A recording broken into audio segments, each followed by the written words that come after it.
Okay. Sairam sir. 9, 10, 11, 12 మంత్రాలు సమిష్టి మంత్రాలు అని చెప్పారు. సమిష్టి మంత్రాలుగా తెలుసుకుంటామని చెప్పారు. రుద్రంలో ఉన్న మొదటి అనువానం ఎంటైర్ మంత్రం ఎంటైర్ రుద్రం అని చెప్పారు మీరు. అలానే దాంట్లో 11, 15 మంత్రాలు 16వ మంత్రం కూడా కలిపి చెప్పారు. అలానే అవి ఎలా తెలుసుకోవాలో చెప్పారు. 2 నుంచి 8 నమస్కార భావము, 2, 3, 4 విశ్వవ్యాపక తత్వాన్ని,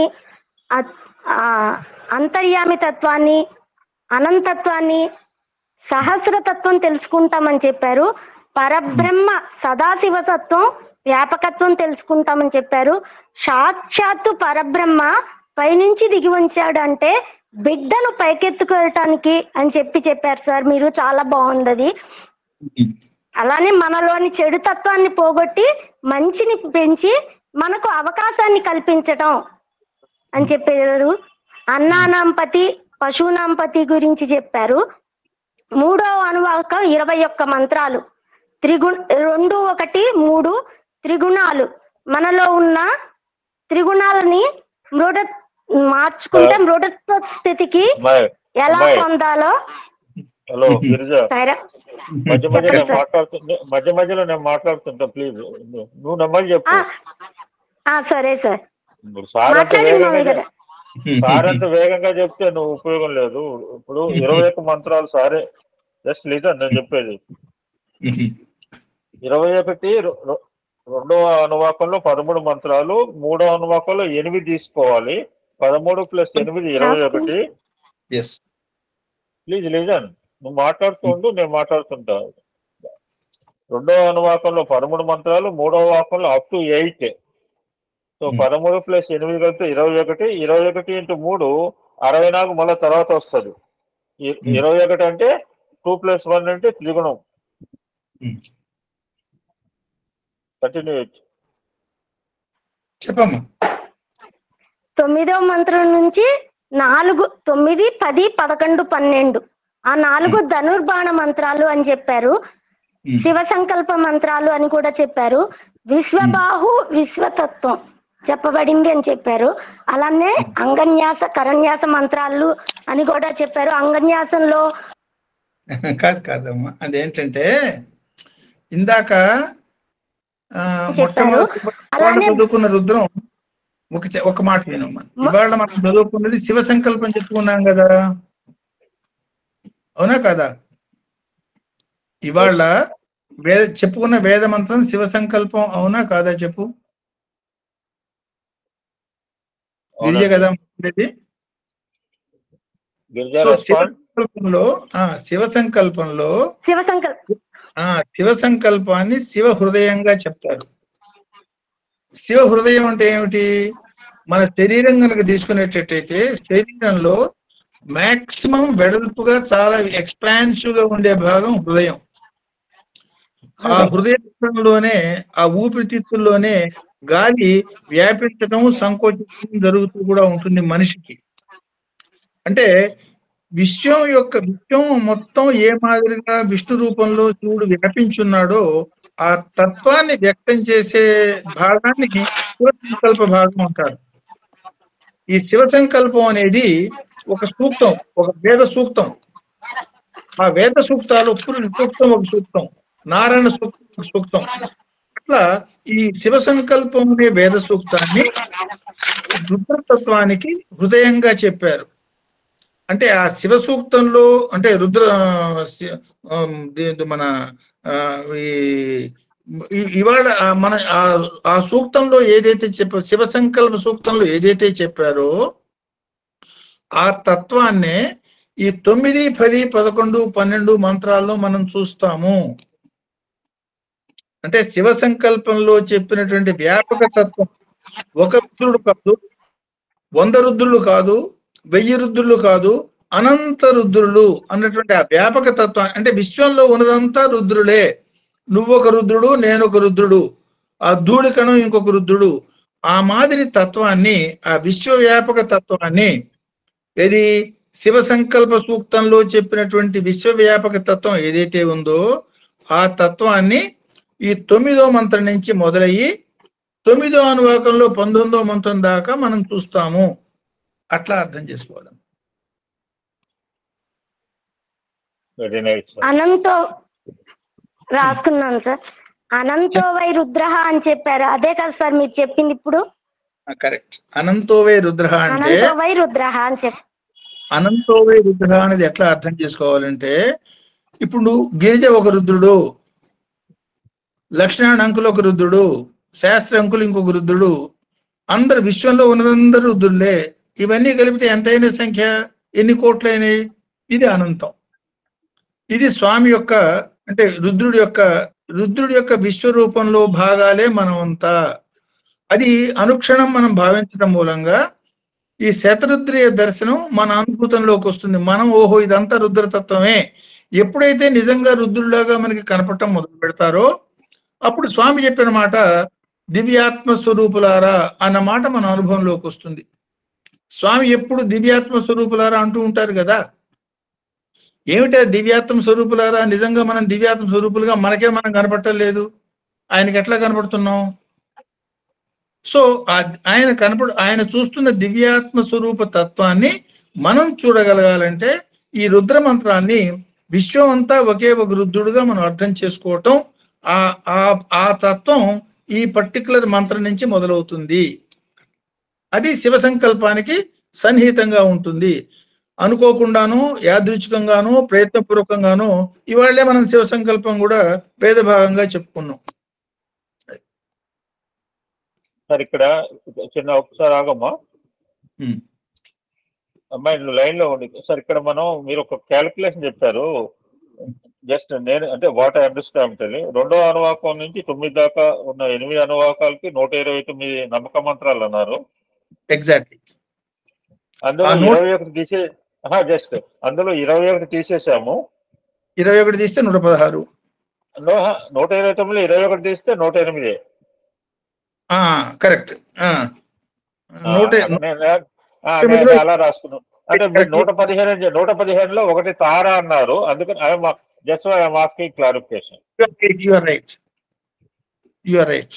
129లో 129 మైనస్ 21 108. మీరేమన్నారంటే 116 అంటే నేనేమో మళ్ళీ అప్పుడే 116 రాసుకున్నాను. 116లో 115 2 నామ మంత్రాలు 231, ఒకటేమో తారాయి అన్నారు. అవును. So it comes to 231 plus 21 into 3 మూడు నామ మంత్రాలు 21 into 3 63 కలిపితే మొత్తం 294. ఎగ్జాక్ట్లీ. సో మనం ఈ 110 కాకుండా 107 తీసుకోండి. 107 ఏమన్నా 2 నామాల మంత్రాలు, ఒకటేమన్నా ఒక నామ, 21 ఏమన్నా 3 నామాల మంత్రాలు.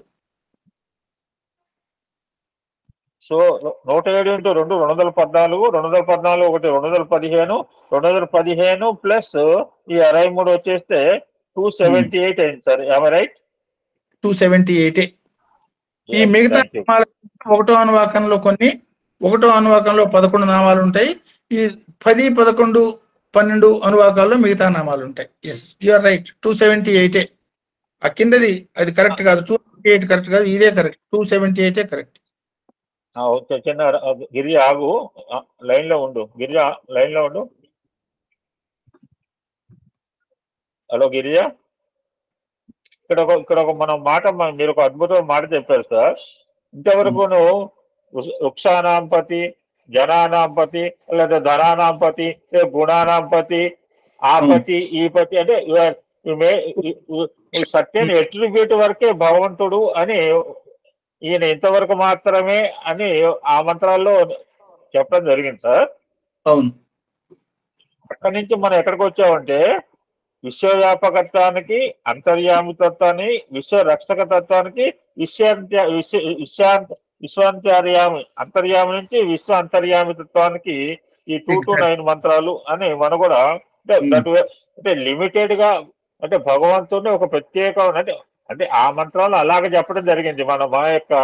మన మనసులో నిక్షిప్తం చేసుకోవడానికి. ఎందుకంటే మనం లిమిటెడ్ గా ఉంటాం కనుక ఆయన వృక్షంలో వృక్షము, చెట్టులో చెట్టు, లేకపోతే ఋతువులో ఋతువు, సర్పాలను సర్పము, మనుషుల్లో మనుషుడు, ఋషులు, అలాగా ఒక్కొక్క పర్టికులర్ అంటే ఆయన ఇప్పుడు కృష్ణ పరమాత్మ కూడా గీతలో నేను దాంట్లో ఇది, దీంట్లో ఇది, జంతువుల్లో ఇది, సర్పాలంటే just you can concentrate at least ఆ స్పెసిఫిక్ ఆబ్జెక్ట్ అన్న కాన్సన్ట్రేట్ చేస్తే మన మనసు నిలబడుతుంది. సో ఇక్కడ కూడా ఇప్పుడు దాకా ఏం చేసామంటే ఆయన సైనికులు, ఆయన బుక్స్ వల్ల అయినా లేకపోతే ఇది, సో పర్టికులర్ గా ఉన్నదాని తత్వాన్ని నవ్వు ఈజ్ ఎక్స్పాండింగ్. మీరు అన్నట్టుగా ఇప్పుడు శివ సంకల్పంతో ఆ లిమిటెడ్ తత్వాన్ని చెప్పారు.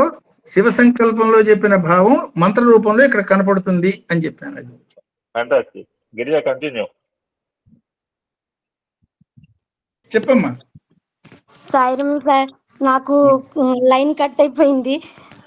అలానే అందుకని ఏం తొందర లేదు, నిదానంగా చెప్పు, తొందర లేదు. సిగ్నల్ లేదు సార్, అందుకని. పర్వాలేదు. సార్ చెప్పారు మొత్తము.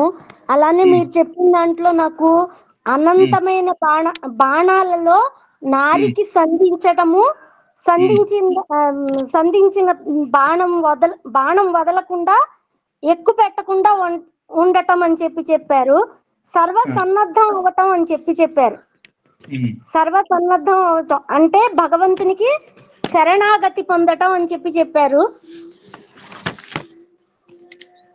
అంటే గిరిజ అది కొంచెం కష్టమైంది. గిరిజ జస్ట్ వెయిట్, చెప్పండి. Just wait please. ఇక్కడ 4 మంత్రాల్లో 4 స్టేజ్లు అనమాట. బాణం తీసుకున్నాడు, నారి ఉందమ్మా, నారి ఉంది, తర్వాత బాణం పెట్టాడు, ఎక్కువ పెట్టాడు, తర్వాత నువ్వు గొప్ప మేటి వెలుకాడు, నీ గురి తప్పదు, యూఆర్ పర్ఫెక్ట్ షూటర్, బట్ ఇంకా బాణం వదలలేదు.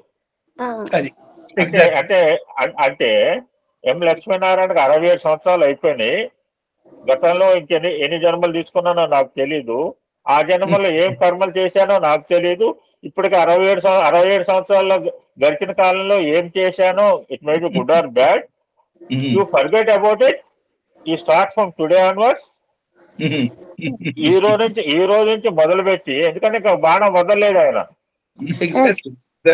బాణం వదలలేదు కనుక ఓ భగవంతుడు బాణం వదలకు నేను కాలు పుచ్చుకుంటాను, ఈ రోజు నుంచి కనీసం నువ్వు చెప్పిన మార్గంలో నడుస్తాను, from today onward at least I follow you,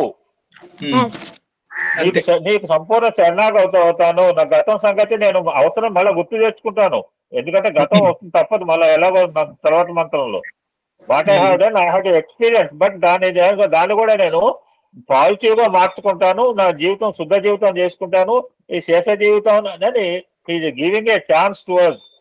at least ఇంకా బాణం వేయలేదు కనుక గిరిజ, బాణం వేయలేదు కనుక ఓ భగవంతుడు దయచేసి బాణం వేయకు, నేను తట్టుకోలేను అని కాళ్ళు పట్టుకుంటే శివుడు అండ్ రాముడు శరణాగతి అవ్వచ్చు. Both are not different. రాముడు ఏదైతే ఇప్పుడు సార్ రామాయణం చదువుకుంటున్నాం సార్ మేము 5 రోజులు, బట్ శరణాగత తత్వం తెచ్చుకుంటున్నాం. శివ పరమాత్మ కూడా ఒక బాణం వేయలేదు కనుక గిరిజ, ఓ శివ నాయన నీ కాళ్ళు పుచ్చుకుంటాను, నేను సరెండర్ అయిపోయాను, దయచేసి ఎక్స్క్యూజ్ మీ, నాకు ఛాన్స్ ఆల్రెడీ ఛాన్స్ ఇచ్చాడు, బాణం వేయలేదంటేనే మనం రెడీ, ఇంకా మనం రెడీ అనమాట. బాణం వేస్తే ఏం చేయలేము, తప్పకుండా వేయచ్చు. ఇప్పుడు ఇందాక సార్ తర్వాత అడ్వాన్స్ లో చెప్పాడు, ఎక్కడ ఉంటాడో తెలియదు, ఎక్కడి నుంచైనా రావచ్చు, ఎప్పుడైనా రావచ్చు. ఇంకా అంటే ఇంకా నాట్ లీవ్ దట్, యారో వదలలేదు అని మనకు తెలిసినప్పుడు ఏం చేయాలంటే అది వదలకుండా, మన మీద వదలకుండా చేసుకునే ప్రయత్నమే ఆ యొక్క భగవత్ మార్గం కావచ్చు, భగవత్ సంపూర్ణ శరణాగతి తత్వం. కంటిన్యూ. అంతే, చెప్పండి సార్. అంతేనా చెప్పు. ఇందులో ఇప్పుడు నీకు అంకుల్ చెప్పాడు కదా, అందులో అదే ఇప్పుడు మొత్తం 4 మంత్రాలు కదా. మొదటి మంత్రంలో కేవలం విల్లుకి నారి తగిలిచ్చాడు, అదొక మంత్రం. నారికి బాణం తగిలిచ్చాడు, 2వ మంత్రం. లాగి ఎక్కువ పెట్టాడు, 3వ మంత్రం. ఈ 3 అయిపోయినాక వదిలేయాలి కదా. 4వ మంత్రంలో వదలకుండా మేటి విరుకాడివి, నువ్వు గొప్పవాడివి, గురి తప్పవు, నువ్వు బాణం వేస్తే తగిలే తీరుతుంది, ఇవన్నీ చెప్తున్నాడు. అంటే అర్థం ఏమిటి? ఎక్కువ పెట్టి రెడీగా ఉండి మనకు అవకాశం ఇస్తున్నాడు. ఇప్పుడు నువ్వు శరణాగతి వచ్చినా సరే నిన్ను క్షమిస్తాను అంటే అది భగవంతుడి యొక్క కరుణ ఎంత అఖండంగా అమోఘంగా ఉంటుంది. మనం చేసిన కర్మలకి బాధించడం అనేది ఒక చిన్న నల్లిని నలిపిన దానికన్నా చాలా తేలిక పని. అది చెయ్యకుండా మళ్ళీ అవకాశం మళ్ళీ అవకాశం ఇవ్వటం అనేది భగవంతుడి యొక్క కరుణ ఎంత విస్తృతంగా ఉంటుంది. రుద్రుడు ఏడిపిస్తాడు అనే అనే రుద్రతత్వంలో ఎంత కరుణ ఇమిడున్నది, అది కనుక ఆ భావం కనుక మనం తెలుసుకోగలిగేటట్టయితే దాన్ని ఆధారంగా చేసుకుని మన కర్మల నుంచి మనం నివృత్తి పొందొచ్చు. అట్లా అర్థం. సాయిరామ్ సార్. అలానే మీరు ఉప్పెన గురించి చెప్పారు సార్. ఆ ఉప్పెన గురించి పుట్టపర్తిలో ఉన్నాము, దివిసీమ ఉప్పెన అనుకుంటా సార్ అది మీరు చెప్పింది. అక్కడ ఉన్నాము, మేమందరం హాయిగా ఉన్నాము, ఏమీ తెలియదు మాకు. స్వామి చెప్పారు ఎవరు ఏ సేవ చేయగలిగితే అది చెయ్యండి అని చెప్పారు. బయటికి వచ్చాక మేము టీవీలలో చూస్తే చాలా చాలా ఇబ్బందిగా ఉంది, పేపర్లో అవి చూసామని చెప్పారు. అలానే మీరు చెప్పారమ్మా అక్కడ ఇంకో నువ్వు ఎలా సంపాదించావో తెలియదు, బ్లాక్ మనీయా మేక్ ఇట్ వైట్. అవును, అది కూడా చెప్పారు. ఎలా సంపాదించావో, ఎక్కడ సంపాదించావో, ఎంత సంపాదించావో తెలియదు, కానీ చేయాల్సిన సేవ తప్పకుండా మీరందరూ వెళ్ళి చెయ్యండి అని చెప్పి స్వామి చెప్పారు. మాకు ఇప్పటిదాకా తెలియదు చేసుకోండి అని చెప్పారు. అలానే మీరు ఇంకొక కథ చెప్పారు సార్, రాముడు సముద్రుడి కథ కూడా చెప్పారు. రాముడు బాణము ఇంకా బయటికి రాకపోవటం, ఇంకా బాణం వదలాలనుకోవటం, అప్పుడు ఆయన శరణాగతి పొందటం. నువ్వు శరణాగతి పొందినా నేను ఎక్కుపెట్టిన బాణాన్ని ఎక్కడ వదలాలో నువ్వు చెప్పు అని చెప్పి రాముడు అడగటం అని చెప్పారు. అలానే ఇద్దరిలో ఉన్న ఏకత్వం గురించి తెలుసుకోవాలని చెప్పారు. భూమిలో గింజ పెట్టిన రైతు త్యాగం చేశాడని అనుకోడు, ఆ గింజ మొలకెత్తి పంట వృద్ధిగా వస్తుంది అని ఆనందపడతాడు, గాని రైతు త్యాగం చేశాను అని ఎప్పుడు అనుకోడని చెప్పారు. స్వామి ఇంకొక మాట చెప్పారని చెప్పారు, మీరు భగవంతుడికి మనం శరణాగతి కావటంలో, మనం ఉన్నది మొత్తం భగవంతుడి కోసం ఖర్చు పెట్టడంలో అది త్యాగం కాదు, అంతకన్నా కోట్ల రెట్టు ఫలితాన్ని భగవంతుడు ఆనంద రూపంలో ఇక్కడ అది పొందుతాము అని చెప్పారు. పొద్దున మీ పాండురంగ స్వామికి నైవేద్యం చేసి పంపించాను. పొద్దున మీ ఆయన లేచి 4:30 గుడికి చేశాడు, గుడికి వెళ్ళి పూజ చేశాడు. నువ్వు మధ్యాహ్నం నారాయణ సేవ చేస్తున్నావు, సాయంత్రం బాల వికాస్ పిల్లలు పెడుతున్నావు. ఈ అన్ని యాక్షన్స్ అన్ని కూడా నువ్వు ఏమనుకుంటావు, త్యాగ కూడా అనుకోవట్లేదు. ఎందుకంటే వీటి ద్వారా వచ్చే అనంత ఫలితం నువ్వు కూడా ఆశించట్లేదు. ఇక్కడ తర్వాత పదాలు, అరే ఏం చేస్తాంలే, రోజు 3ంటికి లేస్తామా, రోజు నైవేద్యం పెట్టటమా, నువ్వు అనాసక్తి చూపించలేదు, ఎటువంటి ఆసక్తితో చేయట్లేదు. You're performing your duty. ఇది భగవత్ కర్మ, ఇది భగవంతుడు నాకు ఇచ్చిన అవకాశం సద్వినియోగం చేసుకుంటున్నాను. ఇది ఒక భగవత్ కర్మ నిమిత్తమే, దీని ఫలితం నాకేం సమవుతుంది, నైవేద్యం చేస్తే ఏమవుతుంది, పొంగల్ చేస్తే ఏమవుతుంది, మన ధనుర్మాసంలో 31 రోజులు ఇచ్చాను. You have not at all think it. అంటే నేను ఎందుకు కంపేర్ చేస్తున్నా అంటే నేను చూచానికి చెప్తున్నాను. ఇప్పుడు నువ్వన్నమాట, రైతు గింజ పెట్టాడు, అదే నేను 1 కిలో త్యాగం చేశా, కిలోకి క్వింటాల్ ఫలితం వస్తుందమ్మా. ఇప్పుడు హోమంలో నెయ్యి వీడ అనుకున్నట్టు కిన్నీలకు అసలే నెయ్యి దొరకదు, కిలో వచ్చి 800 రూపాయలు, నేను నెయ్యి పోస్తున్నాడు. ఆ నెయ్యి పోయటం ద్వారా ఎంత ఫలితం, యజ్ఞంలో మనం ఒక స్పూన్ వేస్తే ఎన్ని టన్నుల ఆక్సిజన్ వస్తుందో. సో అనంతమైన ఫలితం, అంటే అనంతమైన ఫలితాన్ని ఆశించి మనం యజ్ఞం చేయం. యజ్ఞం అంటేనే త్యాగం. సో నువ్వు ఆల్సో పెర్ఫార్మింగ్ యజ్ఞ. ఏంటంటే నువ్వు నేను త్యాగం చేస్తున్నాను, మా ఇంట్లో బియ్యం వండుతున్నాను, you are not at all thinking it. ఇది ఒక పవిత్రమైన కర్మ, ఒక సేవా దృక్పథంతో చేస్తున్నా, నేను భావంతో చేస్తున్నావు.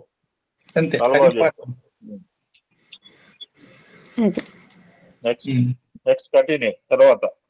అలానే దశ దిశాత్మకం అంటే దశావతారాలు అని అర్థం అని చెప్పారు. అలానే దశావతారాల్లో మత్స్య కూర్మ వరాహ నరసింహ ఎవరు ఎక్కడి నుంచి వస్తారో ఎలా వస్తారో కూడా తెలీదు. దశ దిశల్లో ఎలా అయినా రావచ్చు, ఏ దిశలో అయినా రావచ్చు అని చెప్పారు. శబరి పొందిన మోక్షం గురించి చెప్పారు. మాతంగ మహర్షి భగవంతుడు వస్తాడు అని చెప్పటం, ఆవిడ ఎలా వస్తారో ఎప్పుడు వస్తారో తెలీదు, వస్తారు కాబట్టి ఆవిడ డ్యూటీని ఆవిడ నిత్యము చేయటం. Sir, she waited for 13 years. మన రికార్డులో విన్నాను నేను. She waited for 13 years. ఆ విధంగా 13 సంవత్సరాలు వేచిందిట. ఎక్కడి నుంచి వస్తాడు, ఎప్పుడు వస్తాడు అన్నట్టుగా, ఎక్కడి నుంచో రావచ్చు కాబట్టి రెడీగా యా కాబట్టి రెడీగా ఉండాలి. దానికి సాధనే మార్గం అని చెప్పారు మీరు. సాధన ద్వారానే ఏ పనైనా మనం చేయగలము, చెయ్యొచ్చు అని చెప్పారు. దశ స్థానాల్లో ఏకకణ జీవి నుంచి బహుకణ జీవి, క్రోధపరము, మానవత్వము, క్రోధంతో యుద్ధం చేసిన వాడు రావణుడు. అలాగే యుద్ధం చేయించిన వాడు కృష్ణుడు. ఆయన పట్టకుండా యుద్ధం చేయించిన వాడు కృష్ణుడు. అలానే పరశురాముడు 21 సార్లు యుద్ధం చేశాడని చెప్పారు. రామో విగ్రహం ధర్మ అని చెప్పారు. అలానే మీరు ఇంకో పదం చెప్పారు సార్ నాకు. రామావతారానికి ముందే పరశురామ అవతారం ఉంది. అయినా రాముడు రావాల్సి వచ్చింది, కారణంగా వచ్చాడు కానీ అది అసలు కారణం అది కాదు. చంపటానికి not only for killing Ravanasura. ఎందుకంటే రావణాసుడు కంటే 1000 రెట్లు బలం ఉన్న కార్తవీర్యార్జును చంపాడు. సరే, ఇక్కడ ఒక మాట కూడా అంటాడు వాలి రాముడితో అంటాడు, సార్ నువ్వు సుగ్రీవుడితో సహవాసం చేశావు, నాతో చేసి ఉంటే నీకు సేతు కట్టక్కర్లేదు, నీకు కోతులు సహకారం అక్కర్లేదు.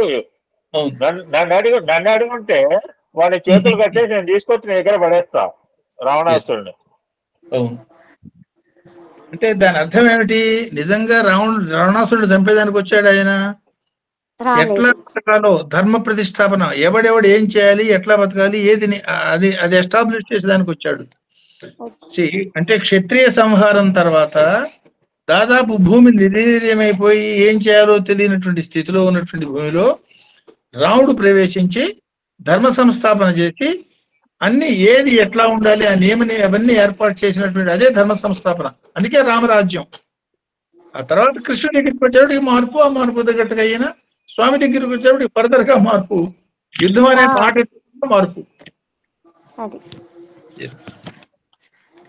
అంటే ఏ సందర్భంలో ఏ అవతారం ఏది కావాలో అది చేస్తుంది తప్ప ఒక అవతారం చేసింది కాబట్టి రెండో అవతారం దాన్ని ఇమిటేట్ చేయటం అనే మాట ఉండదు.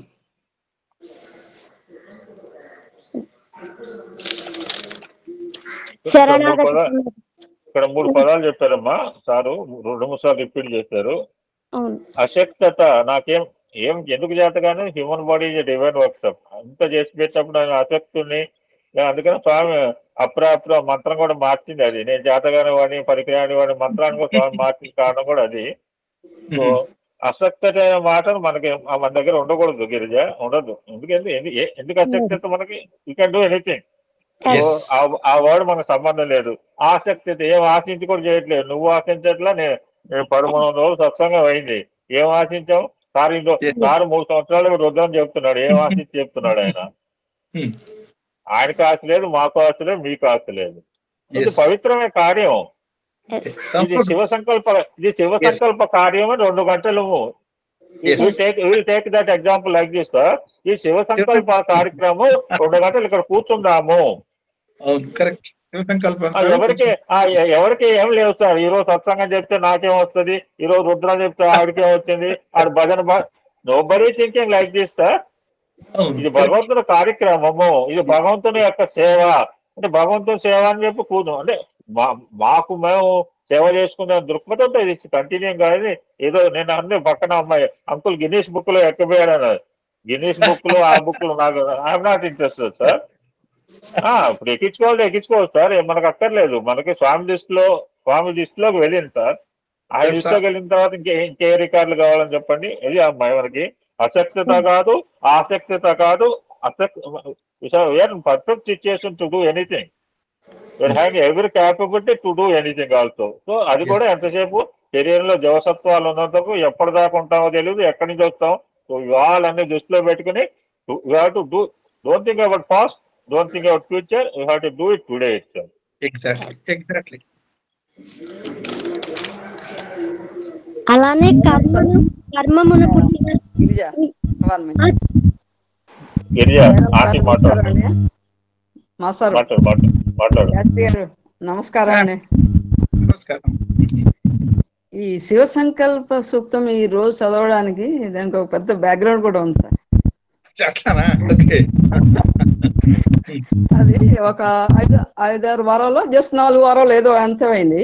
ఆ రోజున నగర సంకీర్తనలో నాకు వేదం ఇచ్చారు. నేను అలారం పెడితే అది ఏఎం బదులు పిఎం ఉంది. నేను చూసుకోలేదు, జస్ట్ మామూలుగా ఎప్పుడు పెట్టేదే కదా అని చెప్పి అనుకున్నాను. అలారం మోగలేదు, నాకు ఎందుకని నాకు మిల్కు రాలేదు. సరిగా టైం అయిపోయింది, వేదం చదివే టైం అయిపోయింది, అప్పుడు మెలకు వచ్చింది. సరే చూస్తే ఇంకా వేరే ఎవరో చదువుతున్నారు, అది ఇంకా మళ్ళీ మనం దాంట్లోకి వెళ్ళకూడదు కదా. సరే మామూలుగా ఏంటంటే ఆ రోజున నేను ఈ శివ సంకల్ప సూక్తం నాకు ఎందుకు ఇష్టం ఏర్పడిందంటే కేవలం ఒకే ఒక పదం అండి, శివ సంకల్పమస్తు తన్మే మన శివ సంకల్పమస్తు. ఆ యొక్క పదం ఎందుకో నాకు చాలా మనసుకు హత్తుకుంది. అందుకోసం అది నేర్చుకున్న ప్రత్యేకంగా దీంట్లో మన నెట్ లో అనమాట, నెట్ లో చూసి అది రాసుకుని అది నేర్చుకోవడం జరిగింది. అయితే ఇది ఆ వేళ చదవాల్సింది, అది చదవలేదు నేను. అంటే భగవంతుడు ఈ రోజు మీ సమక్షంలో మీరు శివ స్వరూపం సార్, నిజంగా చాలా అద్భుతంగా వర్ణిస్తున్నారు ఒక్కొక్క మంత్రాన్ని. సో ఈ రోజు ఆ శివ సంకల్ప సూక్తం చదవడం వలన మనకి అంటే నాకు చాలా ఆనందం కలిగింది. ఈ యొక్క రిలేటెడ్ మ్యాటర్ అనే ఉద్దేశంతో భగవంతుడు నాకు ఈ ఆలోచన ఇచ్చాడు. ఈ రోజున ఇది చదవమని చెప్పని మీ సమక్షంలో చదవడం చాలా అత్యద్భుతంగా అనిపించింది సార్. శివ సంకల్పాన్ని ఎక్స్ప్లెయిన్ చేసేవే ఈ మంత్రాలు అన్ని కూడా సార్. అందుకనే శివ సంకల్పం ఇప్పుడు ఓహో ఇది యాదృచ్ఛికం కాదు, ఇది ఏమైనా భగవంతుడు ఏర్పాటు చేసిందే, అదే శివ సంకల్పం. బహుశా అందుకోసం మిస్ చేసేయడం కూడా ఆవేళ నాకు పరమాత్మ ఏదైనా కూడా అంతే కదా, ఆయన ఇంటర్ఫీరెన్స్ లేకుండా మనది ఒక అడుగు కూడా మొదలు పడుతుంది కదా. సంతోషం సార్. Sir thank you. అంటే శివ సంకల్పానుసారమైనటువంటి జీవితంలో అది ఆ కర్మ మనిషి కంటే అది యాక్చువల్ ఆ కర్మ అంటే స్వామి చేసిన కర్మలన్నీ శివ సంకల్పానుసార కర్మలు కాబట్టి అవి అబ్సల్యూట్ అకర్మలు. ఆ స్థితికి మన కర్మని తీసుకుపోగలగటమే సాధన. అది వచ్చినప్పుడు భగవంతుడికి మనకి తేడా లేదు, మనమే అహం బ్రహ్మస్మిన్ అంటే యాక్చువల్ అనుభూతి అది. Thank you sir. Sairam. Sairam. ఇంకెవరిని మాట్లాడండి. సాయిరామ్ అండి. ఆ సాయినాథునికి, శాస్త్రి గారికి, ఎమ్మెల్యన్ గారికి నమస్కారాలు. చాలా బాగుంది ఇది. మనం ముందు ఏమన్నారు, మనము ఎలా రుద్రం అర్థం చేసుకోవాలి అన్నారు. ఫస్ట్ నమస్కార వాక్యం అన్నారు. విశ్వవ్యాపకంగా విశ్వం అంతా ఆయనే అని అన్నారు. ఈ మంత్రాలు 1, 2 ఇవన్నీ కూడా 2, 9 మంత్రము అనంత తత్వం అన్నారు. ఇది పైనుంచి కిందికి భగవంతుడు దిగి వచ్చారన్నారు. ఎందుకని? మనల్ని ఉద్ధరించడానికి, మనల్ని ఒక మెట్టు నుంచి పై మెట్టుకు ఎక్కడానికే స్వామి దిగొచ్చారు. ఆయనంతటగా ఆయన దిగొచ్చారు. కాబట్టి మనము ఈ 3వ అనువాకం 8వ మంత్రము, 2వ అనువాకం 13 మంత్రాలు 2 కలిపి 2+1 అన్నారు. త్రిగుణాలు. ఈ త్రిగుణము త్రిపురాంతకుడి సంహారానికి కారణం. ఈ త్రిగుణాలు అధిగమించాలన్నారు. 9, 10, 11, 12 4 మంత్రాలు ధనుర్బాణానికి సంబంధించింది. విశ్వతత్వాన్ని ఆరాధించడం అని అన్నారు. మహాన్యాసం అంటే హృదయం ముందు.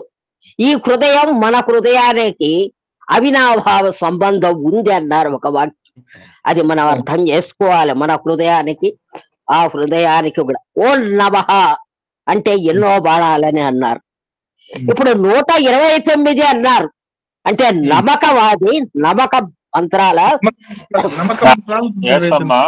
మొత్తం 129.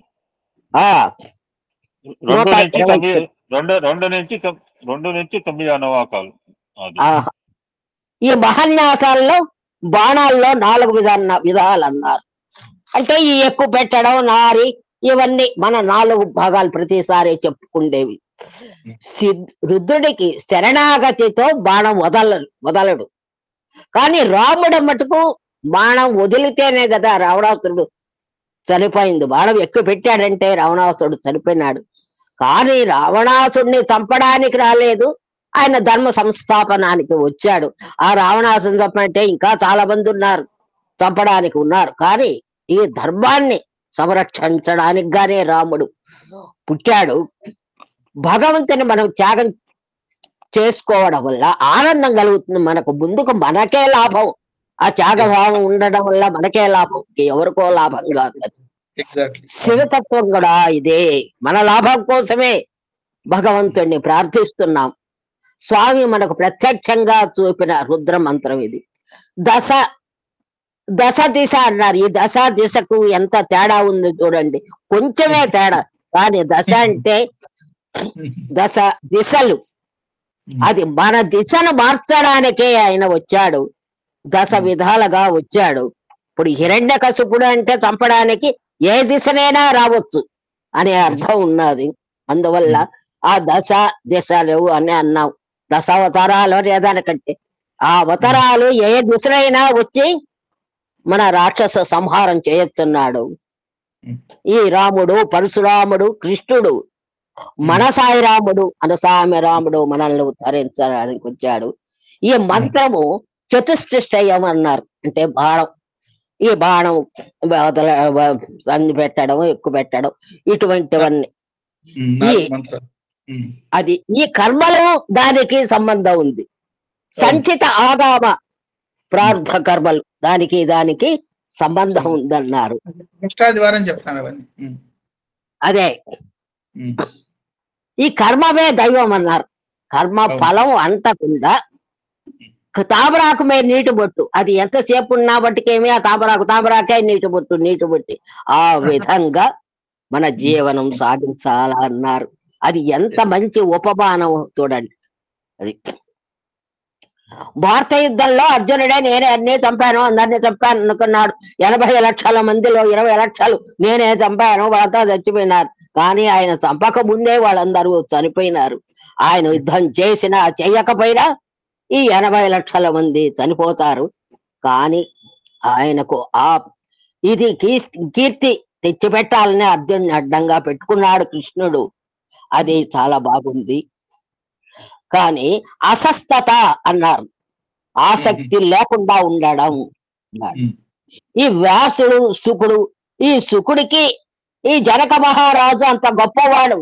తన కూతురు సీతాదేవి సంగతి గాని ఏది మనకి ఏ పురాణంలో ఆయన బాధపడ్డట్టు గాని ఎక్కడా మనం వినలేదు. అంత గొప్పవాడు జనక. ఇంకోరైతే ఎంత బాధపడతారు. తన కూతురు ఈ విధంగా అయింది, తన బతుకు ఎక్కడ ఉపన్యాసాల్లో కూడా వినలేదు మనం. చూడండి మహాయోగి. అదే ఆ జనక మహారాజుల గురించి ఎక్కడా మనకు లేదు. ఆయన బాధపడ్డాడని కాదు. రత్నమ్మ గారు రాముడి మీద కేసు పెట్టేవాళ్ళు మరోళ్ళైతే. ఆయన త్యాగి, మహాయోగి, యోగి అంటారు. అది ఉండేవాడు.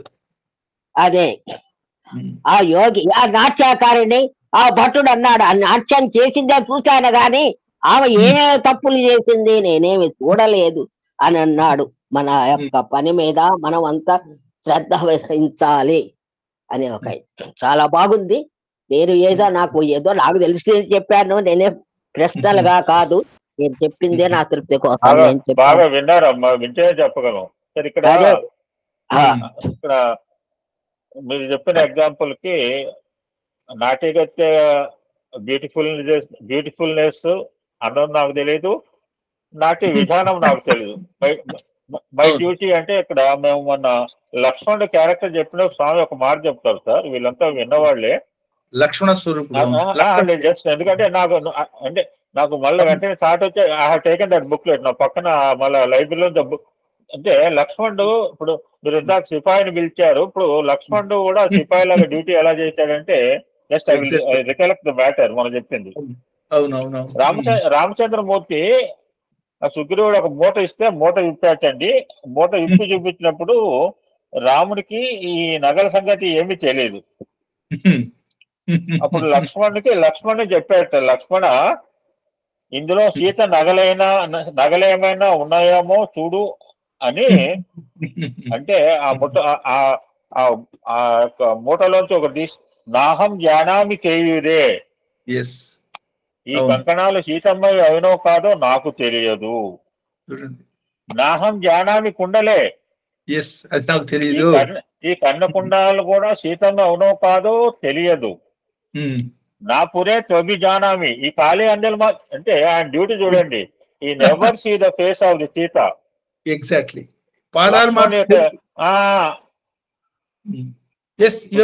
చూసాడా జనక మహారాజు రాజ్యపాలన ఎలా చేశాడు అంటే, లక్ష్మణుడి దృష్టి ఎప్పుడు అంత పాదాలు ఎంతవరకే సార్. ఎందుకు రామాయణం, రాముడు ఆదర్శవంతుడు, రామాయణ ఈ యొక్క చిన్న ఎంత వాట్ బ్యూటిఫుల్ క్యారెక్టర్ అండి లక్ష్మణుడు. స్వామి ఎంత అద్భుతంగా. ఎక్కడ ముట్టుకున్నా అది రసం బంగారంలో ఉంటుంది. రసం చెరుకుని ఎక్కడ చుంపినా రసం వచ్చినట్టుగా ఏ మూల ముట్టుకున్నా సరే ఆ ధర్మతత్వం ఎంత స్పష్టంగా ఉంటుందో చూడండి. అందులో ఊహకందదు. ఎట్లాంటి క్యారెక్టర్స్ అవి.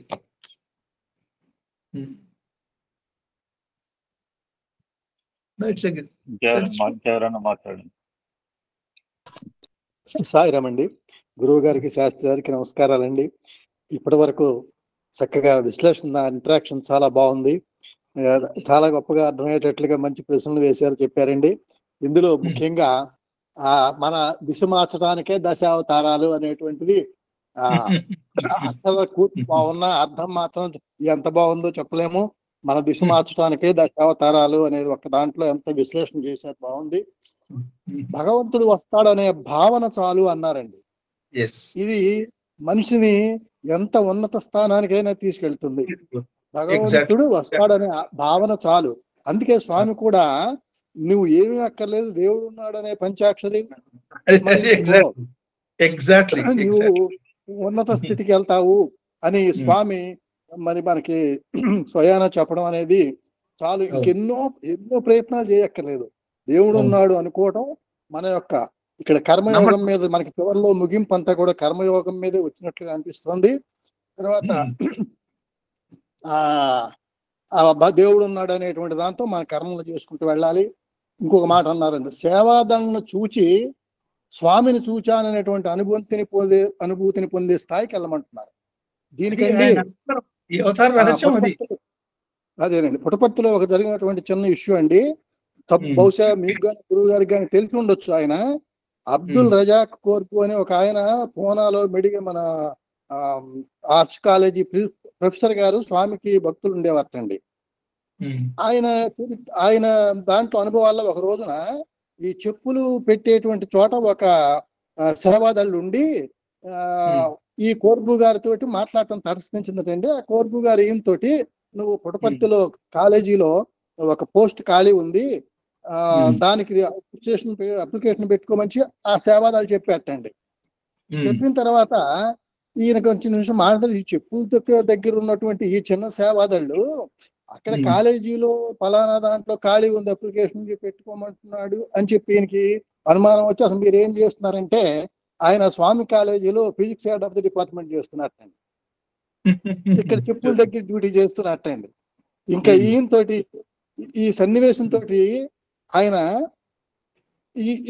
ఈ సేవాదాలను చూస్తే స్వామి యొక్క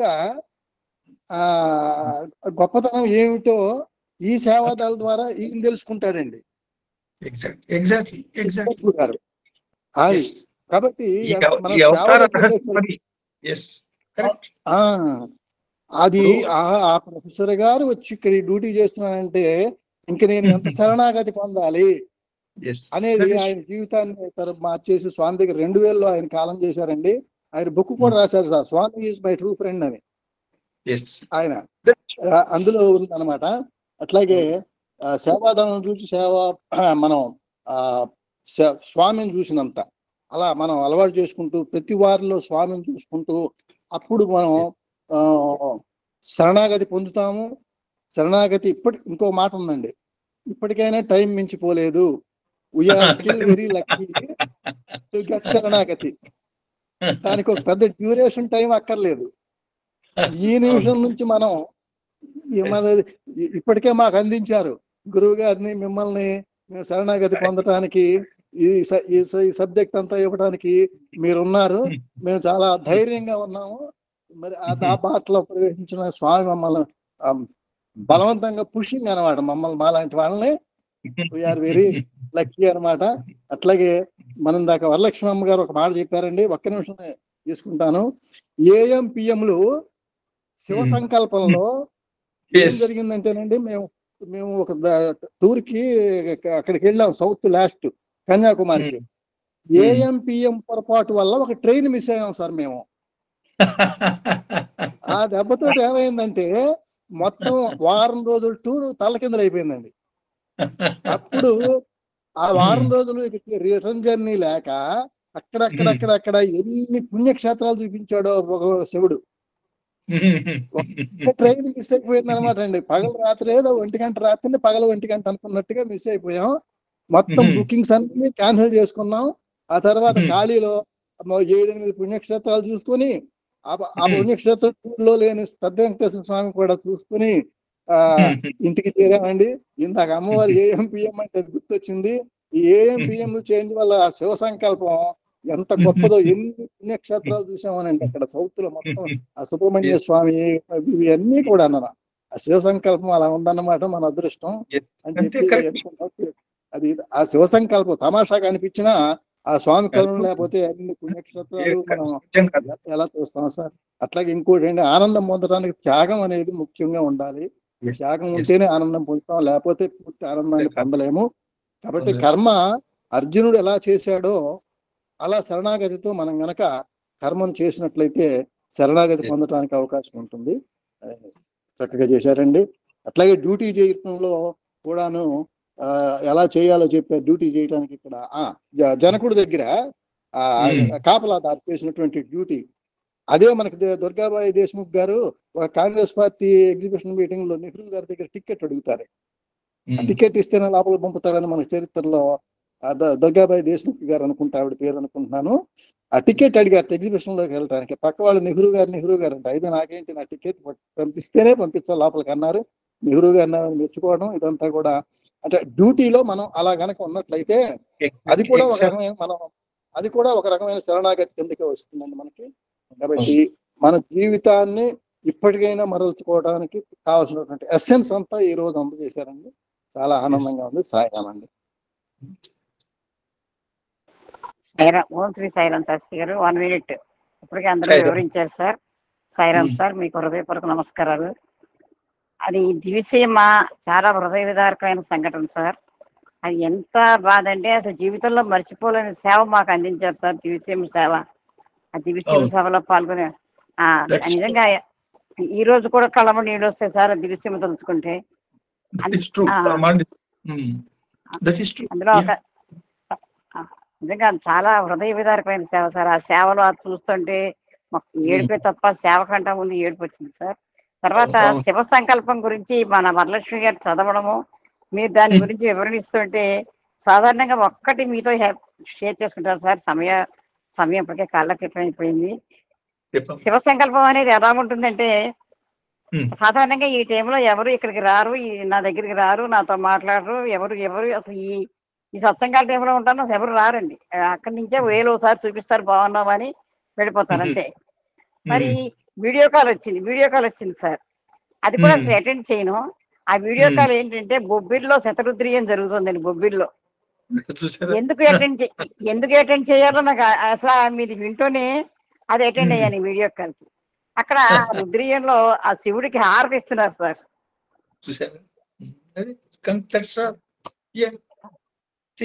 అది ఆయన చాలా పెక్యులర్ గా మనకి తెలియకుండా మన ఎట్లా గైడ్ చేస్తాడు అనేది ఆ శివ సంకల్పం కోసం మనం దాని మీదే మన దృష్టి పెట్టినప్పుడు మనకి తెలియకుండానే మన జీవితం గైడ్ అయిపోతుంది ఆయన వల్ల సార్. ఇప్పుడు అసలు నేను ఎప్పుడు అది వీడియో కాల్ కానీ ఏ కాల్ కూడా ముట్టుకోను, తీయను. అలాగే ఎందుకు ఆన్ చేశాను, అక్కడ బొబ్బిల్లో జరుగుతున్న శతరుద్రియం ఎక్కడ, నేనెక్కడ, మీరెక్కడ, మీరు ఈ రోజు చెప్పడం ఏంటి, నేను ఇది వింటూ ఆ హారతి చూడటం అంటే అది శివ సంకల్పమే కదా సార్. సాయిరాం సార్, హృదయపూర్వక ధన్యవాదాలు సార్. సాయిరామ్. సాయిరామ్ సార్. గురుమాత శివ సంకల్పం చెప్పడం, మీరు శివుని అవతారం మాకు చాలా ఆనందం. ఈ రోజు చాలా పరమానందం. గురుగారికి, మీకు, గురుమాతకి అందరికి ధన్యవాదాలు. పాదాలకు నమస్కారం చేసుకుని చెప్తాను. అందరికీ నమస్కారం. నెక్స్ట్ ఆదివారం మళ్ళీ కలుసుకుందాం. మిగతా కంక్లూడ్ చేద్దాం. Okay sir, thank you so much. Sairam.